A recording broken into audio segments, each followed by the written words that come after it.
him as the legendary voice of the iconic Bajan band, the Merrymen. He's also a storyteller, animal lover, and a true family man. He's toured the world, but has also explored much of Barbados as a boy, especially right here at the Garrison Historic Area.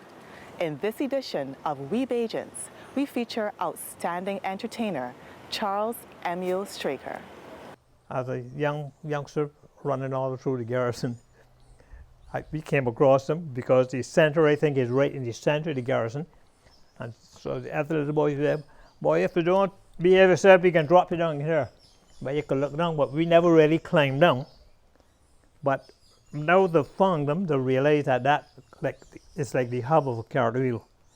They go off in different directions. And I hope that by the time they're finished doing all, it will be a fantastic place to go into. Right now we're going to tell you all about an old Buccaneer who once lived on our island. His name was Sam Lord. The story goes like this.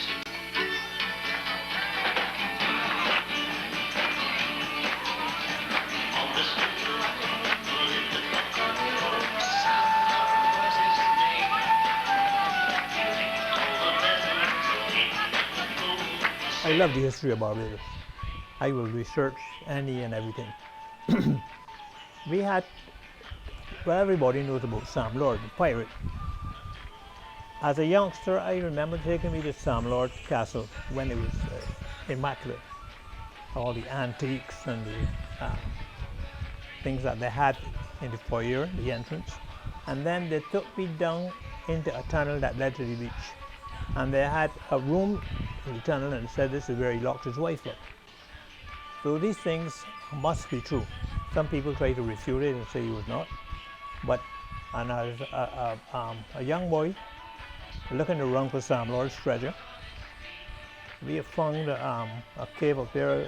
We used to go to the museum and look for places like this, and there was a place called Cat's Hole that three of us went down into the hole, and we had to use Parsons College socks over our face, got out holes in them because it wasn't very clean. And we discovered a lot of wine bottles, and I could see it was man-made. Whatever was there was man-made by the squareness of the room and the other one adjoining. And I think a lot of houses have been built over that section now. Yeah, he does make a lot of stories, and he likes listening to a lot of stories as well. I've always been very interested in the history Yeah. of Barbados and the history of our people, and he speaks fondly of his memories of growing up in Bridgetown, down by Constitutional River. He spent a lot of time in a house opposite the park, where my family lived at the bottom of Conklin Street, even up to the time I was at Harrison College. And so he speaks with fond memories of the park days. So as far as he was concerned, he grew up in the best place. He was opposite Queen's Park, which was vibrant and active with the exhibitions and so on going on all the time. They even entered one of his drawings, Harrison College entered one of his drawings into the park exhibition, because these are the art exhibitions as well, unknowns to him, and he came second, and that was in the open, and he was only about 12 or 13 at the time. So he was always very good artistically from then, and he also speaks a lot of the river, growing up on the river. Yeah, how big it was, how we used to row in it. Yeah, a lot of, so as far as he was concerned, he had the best playground for any boy to grow up in at that time. And all of his songs are about characters, or places, or stories that he heard when he was growing up. I've heard the legend of Major Steve Bonnet, a most feared Buccaneer was he. The other pirate is Steve Bonnet. Now Steve Bonnet used to live right where Sir Henry Fraser had built his house, on the footprints of bonnets. And his plantation, they own all the bonnets, Britain still, or that it was Bonnet's plantation. But he and his second wife, little controversy in that, So Henry told me he knows about one wife, and I told him, well, I have. There were two wives. The second wife gave it a lot of trouble. So he just left one night. He bought a boat before that, changed the name, and refitting it all the time she was wondering where he was going. So bought it. He eventually set sail to sea, but became a pirate. And he sailed with Blackbeard. And he sailed, he did a lot of damage to ships in the Caribbean, but he was eventually hung in Carolina. And the spot where he's hung and everything is there. I keep telling my wife I want to go and see it. But what I would really like the government to look at, two things I remember as a young boy, maybe 10 or 12. One was riding down to Land's End.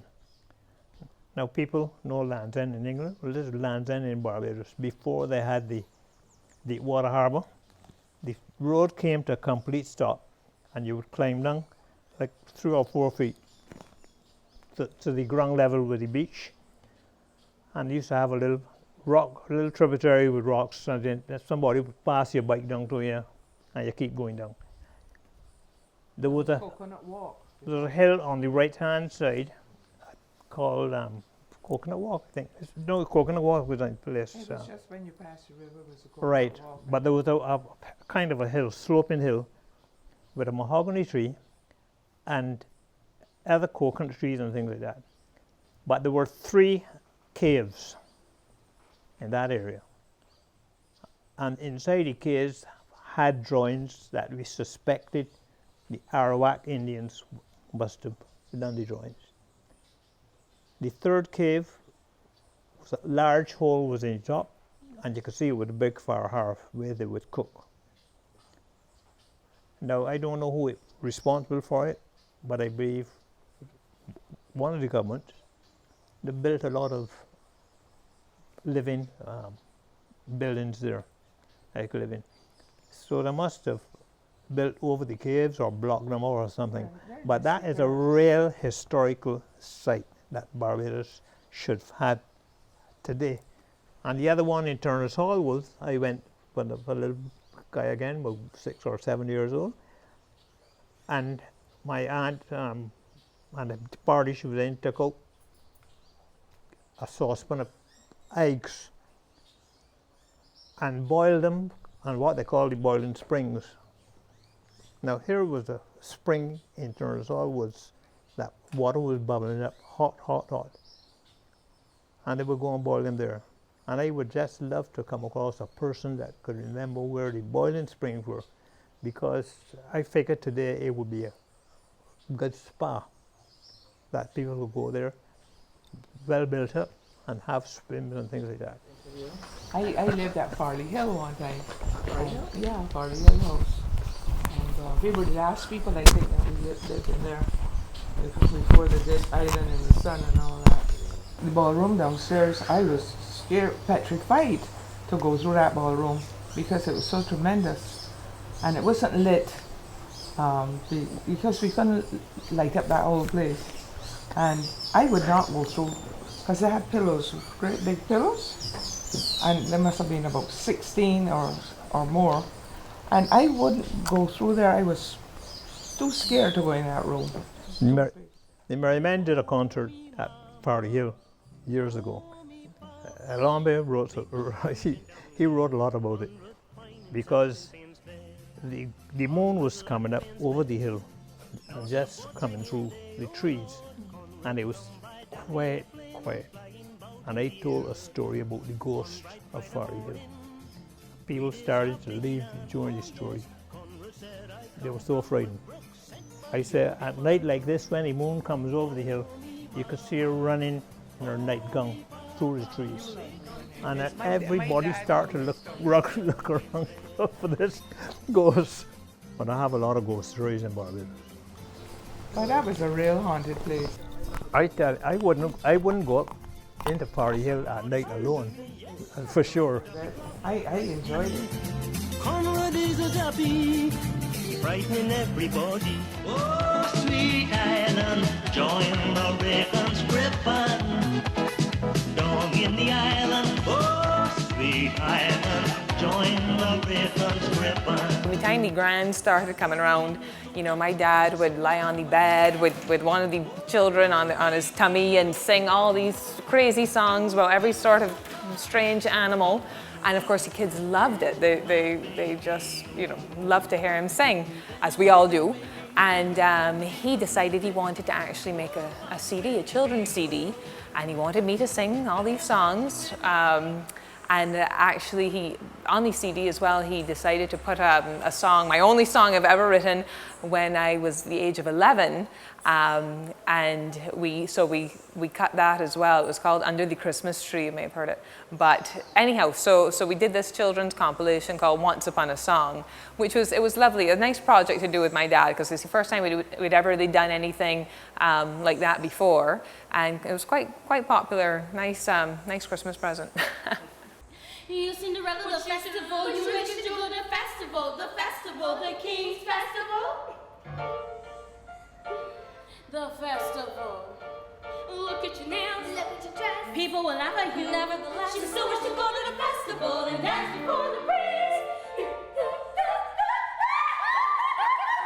You know, if I have a problem with performing or something, or I just need a little help on a part or something, I can go to him. And I love to hear his voice, I love to hear him sing, and it really inspires me to perform, and I want to follow in his footsteps just like him. Well, he usually calls me Bans a sugar dumpling, so I just really like to hear him and speaking too. But I call him Papa. That's just what I usually call him. Well, one of the things about my dad, when I actually discovered Operation Triple Threat, and I was so impressed with them and with Janelle Headley, she's their director, and I actually invited my dad down to come and take a peek at what the kids were up to, and he was blown away. You know, he said, "Well, these, you know, this is incredible, and what these children are doing here really." You know, it can change the way, you know, we view performing arts in Barbados, because, I don't know, we definitely need a lot of support in the island. I think that's sort of the norm worldwide, but what Janelle is doing here with these children is phenomenal, and he always supports them as much as he can, because he truly believes in the vision that she has as well. Let's take a trip back in time to when the Merrymen first started.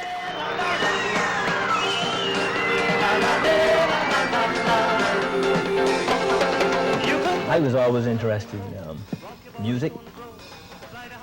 Played a little steel band here in Barbados at first, called the Purina Band. But this was always secondary. You know, this was done for leisure time. Then I left here and went to Canada, and I got involved in a group there called the Calypso Bandits, which was the two Trinidadians and myself. And it kind of got into the blood. So when I came back here, I got back into music again, doing solo work, playing the guitar at night, and trying to get groups together. Most of them seemed to fail. So how did you get well, people like Robin used to run his dad's record shop in Bridgetown, and we were acquainted from before, because we were having a jam session at his house. In those days he was into jazz, playing the clarinet, and the other guys got together. And I brought back a record actually from Canada that the Calypso Bandits had put out, and he was all very enthusiastic about records and the record business and things that were starting then, so he was very instrumental in trying to get a record made. We used to do a little practicing at night. It was Stephen Fields, who I knew from school, who used to play the guitar together, and Robin and myself, and we used to get together and have little impromptu sessions. And then at this time I used to play in the a place called the Driftwood in Salabar, playing folk music. Yeah. And whenever I could encourage the two of them, they would come down and join me, and we would have a little trio going. And then we would have invite Chris, who used to play with another band at that time called the Pete Jones Combo, And he would join us late at night after he had a session with Pete Jones. He'd bring his bass amp, and we'd all plug into this one amplifier because we had to wait for him to bring the amp.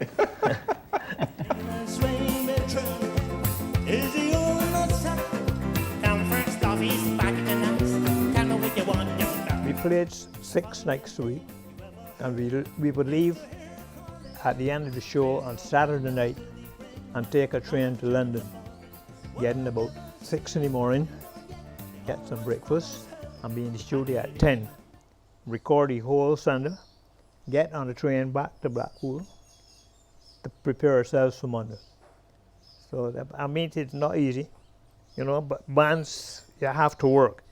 We went to Trinidad one time and played 5 times in one day. We arrived there the Friday. We played at the yacht club midday, left there and drove to Port of Spain, San Fernando, and played down there at another club. Left San Fernando and drove back to Port of Spain, which is another 2.5 hours drive. Played at a hotel that night in Port of Spain up to 11:30. Left there and went to a nightclub called the Crab Hole and played there till 4 o'clock in the morning. When I got in my bed, I was actually jumping. It was great when he came back. He brings some toy for you that you've never seen before. Yeah. Right? Yeah, And without so a present you're coming. going away. Oh yeah, you're going away. yeah. How soon are you coming back? Yeah. But we were lucky, and I would say he was lucky in that we had a mum that was very strong. Yeah. And she managed the family unit, and she was, the accountant and everything.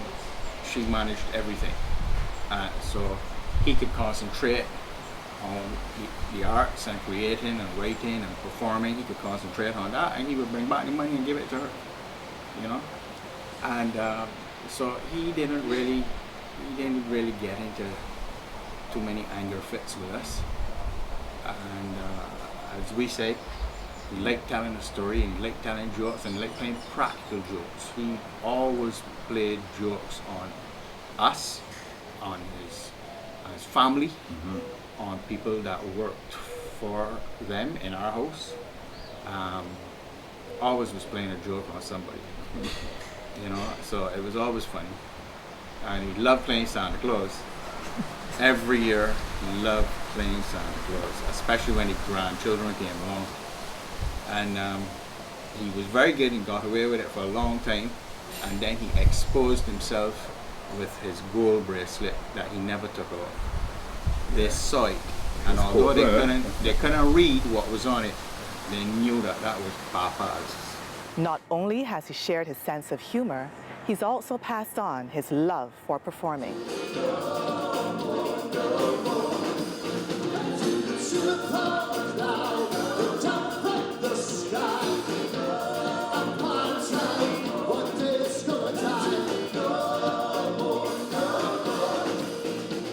Actually, we were 16 years old at Harrison College, 3 of us, and we were about to do our GCE O-levels at that time.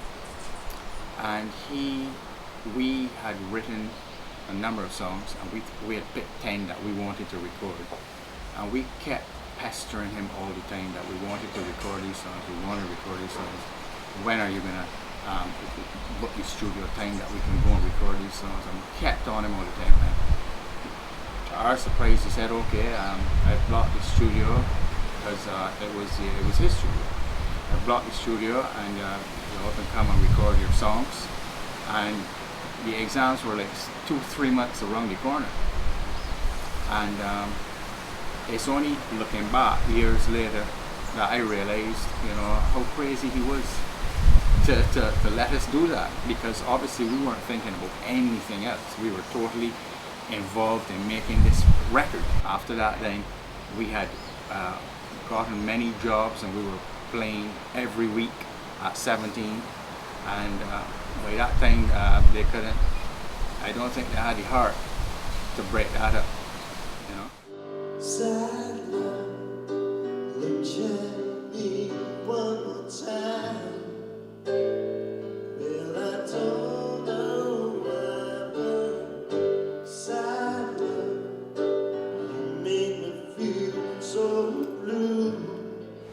when I was very young, like 4 years old,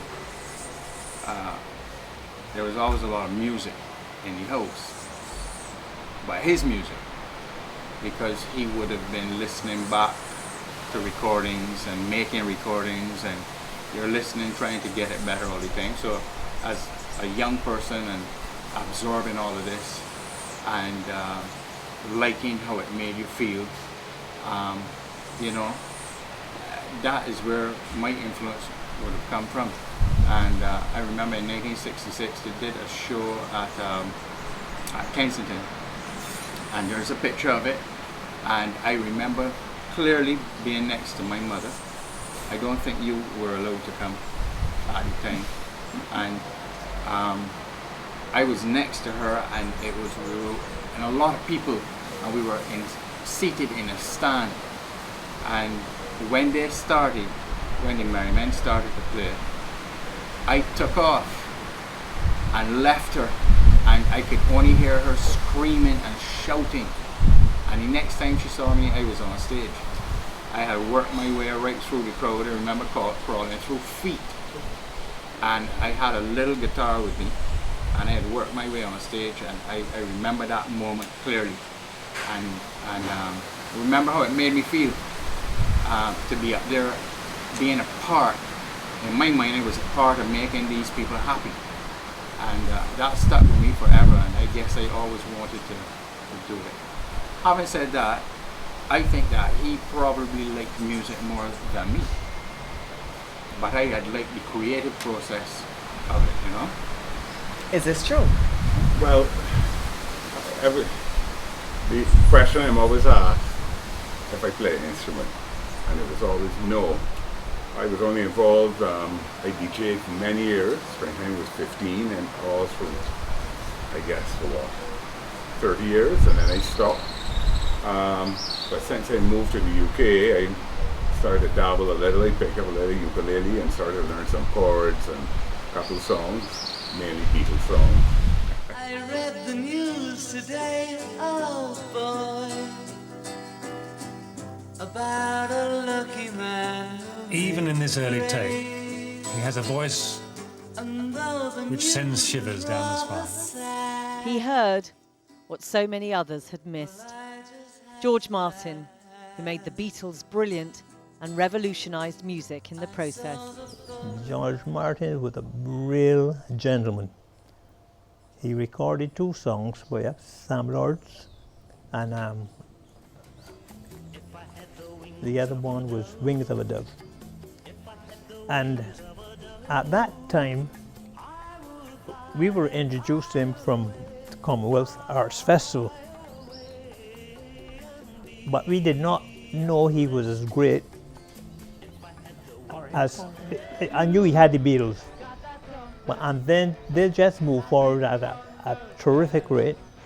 And he had people like Herman's Hermits, Cilla Black, a lot of other ones.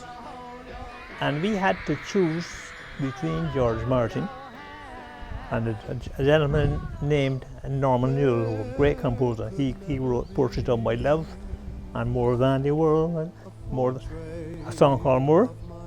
And he was with EMI, and they were offering through their agent the 18 weeks in Blackpool. So to us it was more attractive, but I think that was a crossroads, because Mr. Martin was really interested in us. He actually came down here to look for us once. My girlfriend, she mad. My girlfriend, she going crazy. My girlfriend, she bad. Hear how this woman treating me, and every time I telephone, she. I remember when they had a show in Barbados. The young people wouldn't know about it, but this show, TV had just come to Barbados, and this show was so popular. It was a show called Dark Shadows with Barnabas Collins, and he was a vampire, and Sweet Boy, Barney Boy, and he had Barbados in an uproar. I'm serious. People would shut their windows as soon as dark fell. They shut their windows and they sat down and watched Dark Shadows. And the Merrymen did a show at the stadium, early 70s. And during the show, they had a coffin on the stage. And this guy opened the casket. They had written a song called Barbados, which was very popular too. And the casket opened, and this guy looking just like Barbados came up. And they had arranged for the stadium lights to go off at the same time. If you hear people screaming, people went into it, they were terrified. I asked his children if there was anything about their dad that most people didn't know. Well, I can tell you he hates birthdays. Yeah, I was just about to say that. One is coming up just now, but I'm not saying anything, not saying how old he's going to be, nothing. He really is afraid of lizards. And in fact, one of the songs he wrote, one of the children's songs, was about Lenny the lizard. Ironically, I think Lenny fell into a pond and ended up drowning, but oh well. It was a happy song in any case. But, and he's an animal lover as well. I thought I would like to mention that as well. He, you know, of course, he's sung for many, many charities all across the globe. And one of them has been, you know, the ARC Animal Welfare Society, and he is an animal lover, so he does try, you know, to spread his voice around to help as many people as he can whenever he can, and he's certainly helped many over the decades. Charles Emile Straker, born in 1936, received the insignia of command of the Order of the British Empire for his contribution to music in 2013. I remember when he got that CDE, my wife and I, we went to England with him and my mum, just to witness and to see. And Prince Charles was conferring on them. There weren't a lot of CDEs, so when it was time for him to go up, he was there for a long time. Prince Charles was talking to him for a long time. So when he came back down, my mother said to him, "What were y'all talking about?" And he said, "Well, he was telling me that I might be careful how I'm going back because my pants are very long and I may trip upon them." And she was believing every single word. He was only playing a joke on her again, as normal. But apparently what he was talking to him is he was asking him if he still wrote songs and that he remembers Beautiful Beautiful, beautiful Barbados. Thank you. Gem of the Caribbean Sea. Come back to my island, Barbados. Come back to my island and